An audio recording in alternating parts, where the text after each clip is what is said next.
and welcome to this week's episode of Found It, Fetched It. This week we're going to be talking all about the dirty truth about dog teeth with Anastasia Waugh. Anastasia is the owner of Dog Tooth Fairy, and she spends all day, every day, looking after our dog's teeth. So we're going to talk to her all about what we can do for our working dogs to make sure their teeth are in top tip condition. How are you today, Anastasia? I'm good, Jo. Thank you so much for having me on your podcast. I'm super excited to have you here. I love talking to anybody about any topic, but this is a topic that I find absolutely fascinating. I was just chatting to you before we started this about briefly talking to you in crafts and about how good it can be to really take this part of your dog's health seriously. So let's start with about you and how you got into this. So you started off lecturing about animal care, is that right? Yeah, I worked for 12 years at Newtonwick College in Penrith in the Lake District, so I really loved my time there. I'd been a student there, learning all about animal management and everything, and then I got to be a staff member there, which was incredible. So yeah, I was there for a long time and it taught me so much, and I just loved the teaching aspect of it as well, which I've carried through into my dog tooth fairy that I do now, which is really good. I really enjoy educating people about canine dental health. So what made you focus so deeply on canine dental health, especially when it's something that a lot of people unknowingly overlook? So I've always kept dogs myself, like from being like a tiny little child, I've always been around dogs, and I've always been really passionate about their health and their well-being and the welfare. But it was when I actually had my own grooming salon after I moved away from education, and I discovered the Pet toothbrush, which was an ultrasonic toothbrush. It had just come over to the UK market from Germany. And I thought, you know what, I'm going to try this in my salon on my clients. I have my own two dogs at home, so I have a little dachshund and a chihuahua, and I thought I'll try it on their teeth as well and see if I get some results here. I got some incredible results on my dog's teeth, and I decided to roll it out in my salon to my clients as well, and got some phenomenal results on my clients. And I loved it so much that I became a rep for the company, and I started to sell the toothbrush to pet professionals and dog owners. And my passion just started from there. So it was probably about 2018 now when I got involved with the product. And now I'm just like totally obsessed about canine dental health, and it's just, I think about it all the time. So it has become my hyper focus really, because I can just see how much transformation you can create on your dog's teeth of existing dental health issues, and how much you can prevent those dental health issues from manifesting in the first place if you are adopting the right methods and the right processes into your daily routines.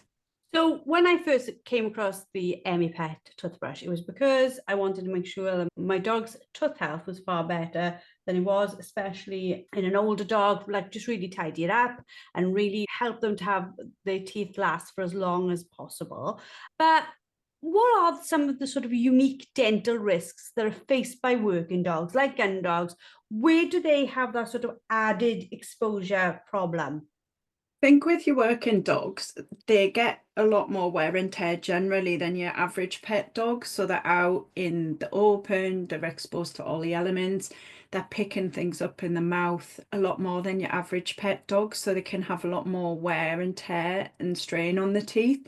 So therefore there's more susceptibility to fractured teeth, broken teeth, and just basic dental degeneration, if you like.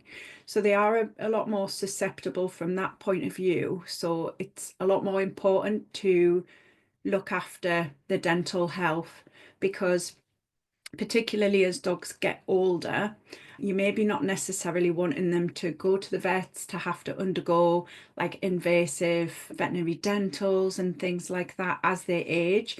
So if you can prevent that from happening, and you've got a tool in your kit bag, if you like, to help you to combat any plaque, tartar, dental deterioration and disease, then it's really good to adopt those methods to help your overall dental health of your dog.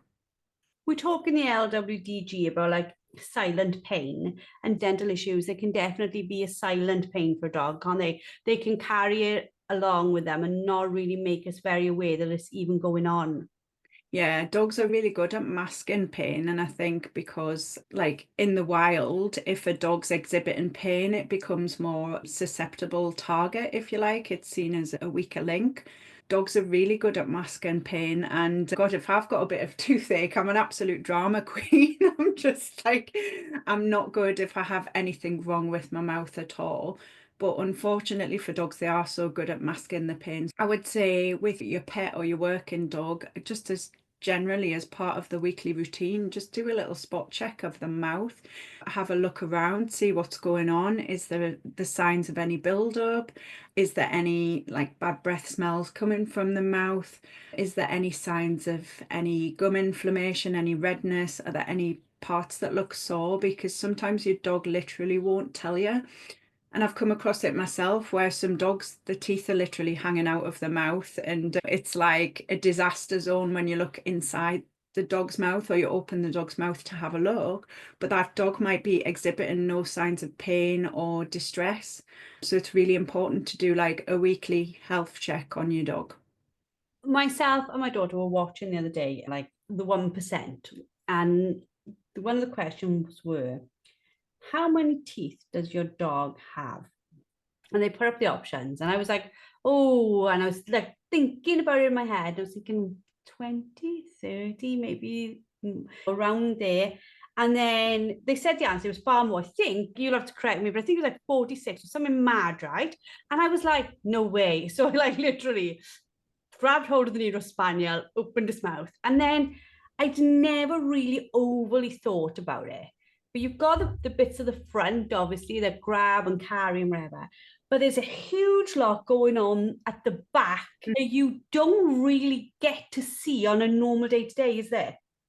Yeah, and the sometimes accessibility to those areas can be difficult to actually even see the dog's teeth right at the back where the molars are and things. And sometimes as well, if you were to try and get in there with, say, a toothbrush, for instance, there's not as much space to get back there to actually clean the dog's teeth. So that can be a real area for foodstuffs to get lodged there, for bacteria to build up, and the plaque and the tartar can build up and form there. And sometimes you're just not aware of it at all.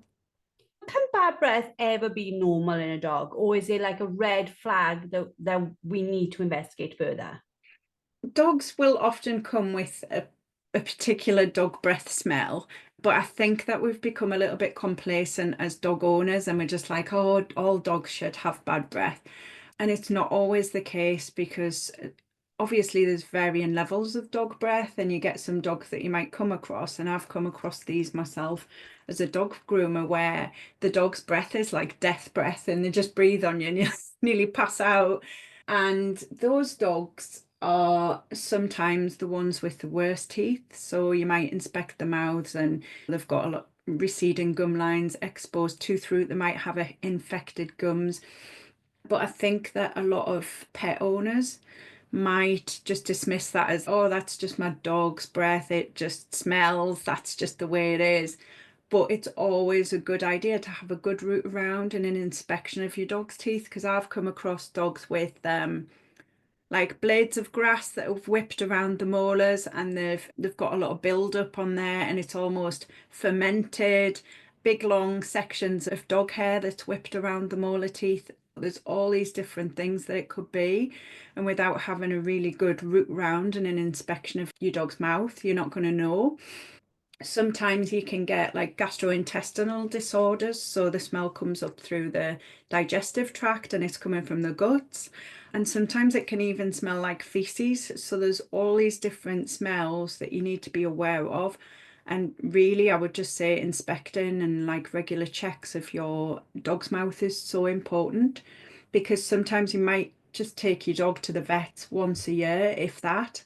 So your dogs are going all this time without having the teeth looked at. So it's really important because teeth play such a vital role in the dog's overall health and well-being.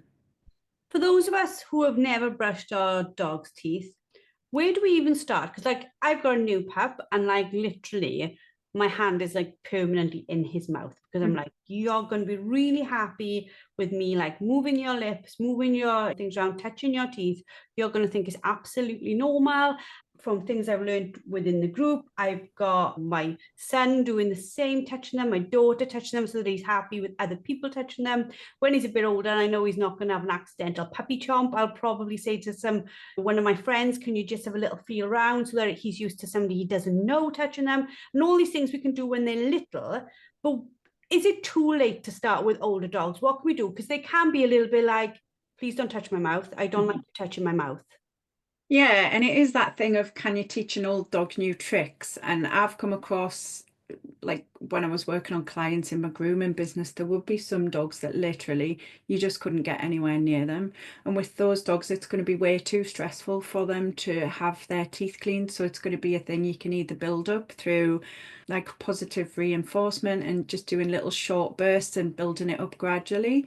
But with some dogs where it will be so stressful for that dog to have that done, there is some dogs that you literally might not be able to clean the teeth with a toothbrush. And for those dogs, I would just recommend using diet in the best way that you could. So there's certain dietary supplements and things that you can add to food that could help to break down plaque and tartar. So like some of the plaque off powders and things like that you could try with.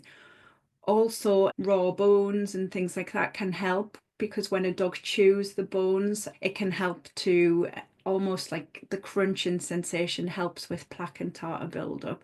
So there's some dogs that literally won't have their teeth cleaned, and alternatives, I would just say try and do it through diet or through the supplementary powders. But in some cases, if the teeth are too far gone and that dog isn't going to let you near it with a toothbrush, then sometimes a veterinary dental is the only option available for the dog at that point. When I had my pup, he came with a lovely like bag with all like puppy treats that he adores. And he came with yak chews, these like yak milk things. And I have never seen so many dogs love a chew and want to chew it for so long in my life. And I watched them all, and they like, you see the action like you're suggesting this, that like scrapey action, isn't it? They're gnawing down, moving around their mouth, gnawing down. And you think, things like that are so good for them. And in nature, they would have done things like that with like raw bone and stuff like that. They would have had access to them. And some of those things are not the things that we give them access to today. I really like all the natural chews, and I think we have to be careful for some of the commercially prepared dental sticks and things, because some of them have so many additives in them which are counterproductive to the dog's dental health. And some of them even have sugars and things like that in them, so it's not very good for the dog's teeth. My dogs love like fish cubes, so it's like the dehydrated fish and the fish skins and things like that, and they can really gnaw on them, and it really helps the teeth that way as well. But I would say introducing puppies, like you're saying with your pup, from as early age as possible, and really socializing them and getting them used to that process of having the teeth looked at every day, and introducing a toothbrush is really beneficial for them. And with the ultrasonic toothbrush as well, because the ultrasonic waves helps heal the gums on a cellular level. It's really good for your dogs, particularly when they're teething and when the adult teeth are coming through and they get that pain. The ultrasonic waves can help to alleviate that, and they can help with that teething time. So let's talk a little bit around toothbrushes. What makes a good one? And can we use like these finger brushes, or you can see these sprays sometimes? I'm a big fan of the Pet, but what options are out there for people? There's all sorts of like dental products that you can get on the market. You can get additives that you can add to the water. You can get, I've seen like probiotic sprays that you can put on the dog's teeth. You can get natural chews. You can get the seaweed powders and things like that. You can get finger brushes. I would say if you want to keep your fingers with some dogs. Not all dogs, but some dogs, they might want to take your finger off if you tried that with them. But what I really love about the Pet toothbrush is like, people often ask me this question: what's the difference between a plastic toothbrush that I can buy at the chemist, like a toddler toothbrush, or the Pet toothbrush? Like, what's the difference? And the difference with the Pet toothbrush is the ultrasonic waves work beneath the gum line, so it will take any bacteria out from the crevices in the teeth from the gum line itself. The ultrasonic waves helps with the blood circulation and helps heal the gums on a cellular level, so it breaks down plaque and tartar over time. Whereas your ordinary toothbrush, it only removes like debris from the tooth itself, whereas the ultrasonic toothbrush, the waves are going like giving a 360 clean on the dog's teeth, and it's actually helping to reduce the existing plaque and tartar as well. You So don't see it though, do you? Because like when I first had mine, I charged it up. I was all ready, put the toothpaste on it, knocked it on, and I was like, put it in the mouth. And I was like, I'm waiting to see this. I don't know, a little bit like human, like electric toothbrushes where you can see it all going on. And I was like, it's not working. I can see the green light, but it's not working. But they don't move around like ours do they? no, so the toothbrush itself, it doesn't vibrate, it doesn't make a noise. The bristles don't spin round. So when the green light's on, that just indicates that it's working. And a lot of people, when they get it, they're like, it's not doing anything. It's not like the bristles aren't spinning, but the results speak for themselves. I've done sessions on my dogs before when the battery was flat once, and I needed to do this demo video, and it was the only like opportunity of time that I had to record this video, and I was using it on my dog's teeth, and the green light wasn't on because it needed charged up. And I was like, oh god damn it, I've got to film this video anyway. And because it wasn't switched on, the green light wasn't on, the toothpaste didn't actually dissolve. So as you're using it on the dog's teeth, the ultrasonic waves are creating like bubbles, and it's creating almost like a little bubble as you're going round, and it's working, and the toothpaste is dissipating as you work. The toothpaste wasn't dissipating because I didn't have it turned on. So yeah, a lot of people are like skeptical when they're first using it, and they're like, oh, the green light isn't working, it's not doing anything. But it's in the results. So after the first 1 to 2 sessions, you'll notice that any dog breath has usually after 1 to 2 sessions, it's gone. And then sometimes you get results after 1 session, 2 sessions, but it does depend on the level of plaque and tartar buildup with some of your older dogs. If the plaque and tartar has been there for a longer period of time, some dogs have had plaque and tartar buildup for years where it's quite thick. In those cases, it might take a lot more sessions to see the results on those dogs. So when we met at Crafts, it's because I was like, you do like this, like, I want to say it's like a really gritty eraser on the end of a spike. That sounds dreadful. But it goes onto the toothbrush, and it allows you to gently scrape in between the teeth to make sure you like really get super build-ups out, and just almost like a really gentle toothpick, isn't it? So I think what you're talking about is the tartar eraser tool. So it is like a little white plastic tool that you use. It can be used alongside the EmiPet toothbrush. So I use it after I've done a few sessions with the dog, when all the plaque and tartar is like reducing, and I've maybe got a few last little stubborn stains that I need to work on the teeth. And it is like a fine pumice.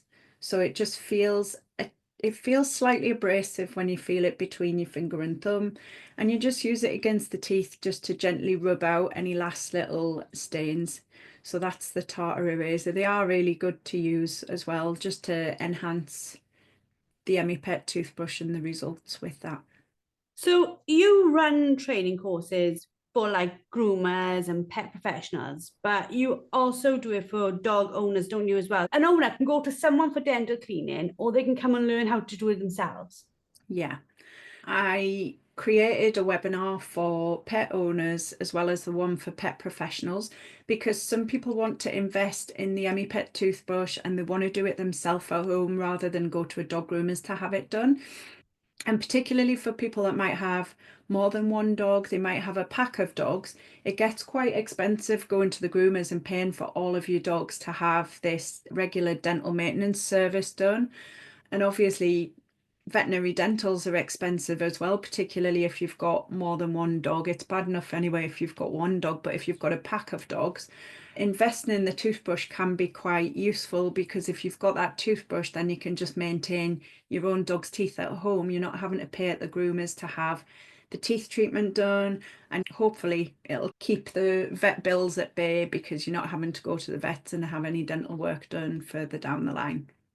Let's get rid of the myth as well that dogs who eat raw don't get plaque, because they still get plaque, don't they? And where you said about things getting stuck between teeth, they can have bits of bone, bits of carcass. We still need to look after their teeth, don't we?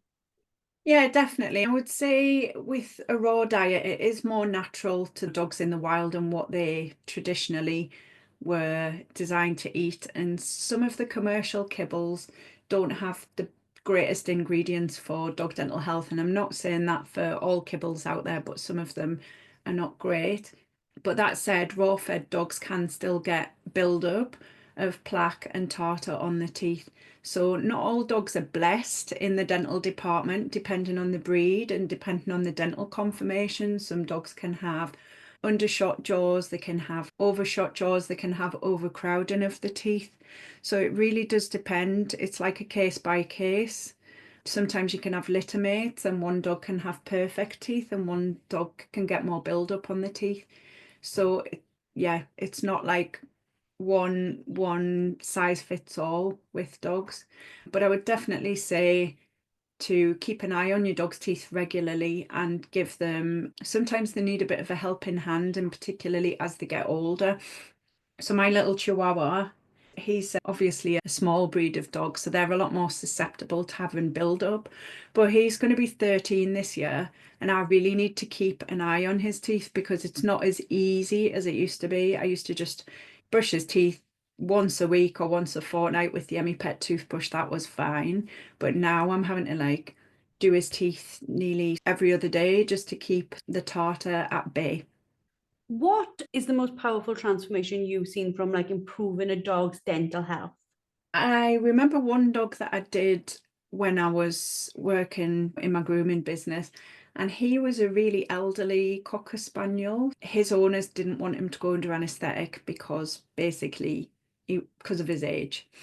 And he had quite a significant build up, and he came to me every week to have his teeth cleaned with Pet. And I'm not going to say it was easy for that dog. It maybe took close to 10 sessions for us to get the tartar away. But we did get the tartar away on him eventually. And then he just came every 6 weeks with his groom, and we just did a little top up to keep his teeth maintained. And I think with your elderly dogs, keeping the plaque and the tartar down is really important because when you've got a big buildup of tartar, that is bacteria. And the dog's constantly, that bacteria is like trickling down the dog's digestive tract with, as the dog salivates, that's getting into the gut, it's affecting the gut microbiome. And basically, dog dental health, we don't think about it in this way. But if we let it get so bad and the dog's teeth and the gum line gets infected, you can get infection which can go around the bloodstream, it can get into the body systems, into the organs. It can really shorten a dog's lifespan, and in some cases premature death, which we don't think about. We don't do the connection of dog dental health and premature death of our pets, but in some extreme cases that's the reality. So how do we identify what's tartar, what's plaque? So the two are pretty much the same thing, but they're just at different stages. So plaque is when your foodstuffs get stuck in between the dog's dental crevices and around the gum line, and you get almost this biofilm, and you'll see it in your younger dogs where they start getting a build up and it's almost like a yellowy film and it almost looks a bit wet. And then basically it starts to harden and thicken and it goes into a fine layer of plaque, which is usually like a light brown color. And then this mixes with minerals in the dog's mouth and it thickens and it hardens and it forms a thick tartar or calculus. And this is like the really thick, heavy stuff that we do see in some of our dogs. But it's pretty much all the same, but plaque, I would say, is the earlier stage, and then it just thickens and hardens, turns into tartar. What's sort of the one thing you wish every dog owner knew about their dog's mouth? That dental health is really important and that it is like the gateway to all the other body systems as well. So we really need to keep like a healthy oral biome because that affects every other aspect of the dog's health as well. So if you've got a healthy mouth, you've got a healthy dog. Like, you really need to be looking after your dog's oral health. So where can our listeners connect with you, and what do you recommend they do first if they're starting out with a doggy sort of tooth care? So you can find me on my social media. Find me at the Dog Tooth Fairy, and that is on Instagram, Facebook, and I've also got a YouTube, so you can go on there and you can see like little demo videos and top tips and things. What do you recommend they do first? I would say check your dog's teeth, so that what is the situation that you're working with. Has your dog got like a bad build-up? Is it okay? And I would say anyone that's listening to this podcast, if you're concerned at all about your dog's dental health, reach out to me. You can send me a DM. If you want to show me like a photo of your dog's teeth, I'm always happy to give an opinion on those, because I'm not a vet or anything like that, but equally, I don't want anyone to waste money on getting an Emmi-Pet toothbrush if your dog's teeth are too far gone, because it may well be that your dog needs to go and visit a vet first. So yeah, I would just have a good check of your dog's teeth and see what's going on there. Fabulous. Thank you. Anastasia, thank you so much for joining us today and sharing your wisdom and your knowledge around this. And it's clear that our dogs' mouths matter more than we actually realise about. So whether it's silent pain, changes in behaviour, or just wanting our dogs to live longer, healthier lives, as Anastasia has said, taking care of their teeth isn't optional. It's being the partner they need you to be. For those listening, if today's episode has made you pause and think, I need to check my dog's teeth, you're not alone. That moment of awareness comes to us all, and that's where we start to make changes. It certainly did for me. And if you're ready to make more of those small, meaningful shifts that add up to big wins with your dog, don't forget, if you haven't got the calm dog that you need to sit while you are doing this, get hold of our Calm Dog Blueprint. It's packed with gentle ideas to help your dog settle, be a little bit steadier, so that you can just have a gentle look around and work around in their mouths and work towards that. Everything takes a little bit of time, no matter their age or their training. You can get your dog used to, in most circumstances, having a little bit of a look around their mouth. You'll find the links in the show notes to the Calm Dog Blueprint, but also to Anastasia's website, www.dogtoothfairy.co.uk. Thank you very much, Anastasia, for being with us. It means so much to us. And members, hopefully Anastasia will be joining us soon with a masterclass so you can learn a little bit more. Until next time, keep showing up, keep asking the questions, keep building the bond with your gun dog. Until next episode, goodbye.